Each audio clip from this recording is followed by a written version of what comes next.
বাড়িতে পড়ে রয়েছে এক গাদা পটল, কিন্তু এই সাদামাটা রোজকার পটলের তরকারি খেতে খেতে আমি ভীষণ বোর হয়ে গেছি। তাই আজকে ভাবলাম পোস্ত পটল, দই পটল, তেল পটল এগুলো তো আমরা খেয়ে থাকি, তাই এই সবের একটা মিক্সচার করে নতুন রকমের একটা পটলের তরকারি বানানো যাক।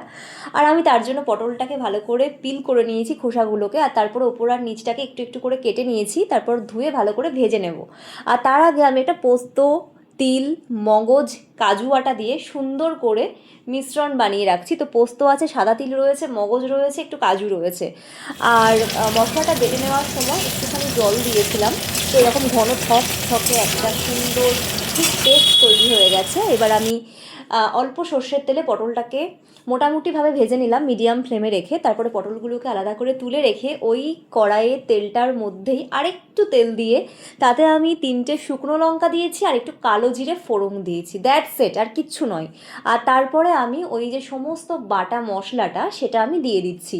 তো আমি ওই 5-6টা মতন আর কি কাজু নিয়েছিলাম, 2 চামচ সাদা তিল, আর পোস্ত নিয়েছিলাম খুবই অল্প, পোস্তর দাম এত বেশি, আর তার সাথে নিয়েছিলাম কিছুটা মগজ। তো এই বাটা মশলাটা দেওয়ার পর যখন কষাচ্ছিলাম তখনই আমি প্রথমেই প্রায় ছোটো চামচের 2 চামচ চিনি, সামান্য একটু হলুদ গুঁড়ো আর অল্প একটু লঙ্কা গুঁড়ো দিয়ে নিয়েছি, লাল লঙ্কা গুঁড়ো। তো এতে কি হবে, একটা ঝাল ঝাল ফ্লেভার আসবে, কিন্তু একটা মিষ্টি মিষ্টি ব্যাপারটাও থাকবে। তো ঝাল মিষ্টির ব্যালেন্স করার জন্য এইভাবে রান্নাটা আমি করছি। তো খুব ভালো করে মশলাটাকে কষাচ্ছি আর একদম লো ফ্লেমে রেখে, তার কারণ হচ্ছে নইলে কিন্তু মশলাটা অনেক সময়তে আটকে যেতে পারে কড়াইয়ে।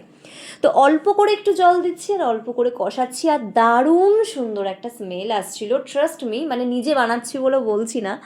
তো সব কিছুই দেওয়া হয়েছে, আশা করি ভালো হবে। মানে একটা সিম্পল জিনিসকেই একটু অন্যরকম অভিনবভাবে বানানোর প্রচেষ্টা।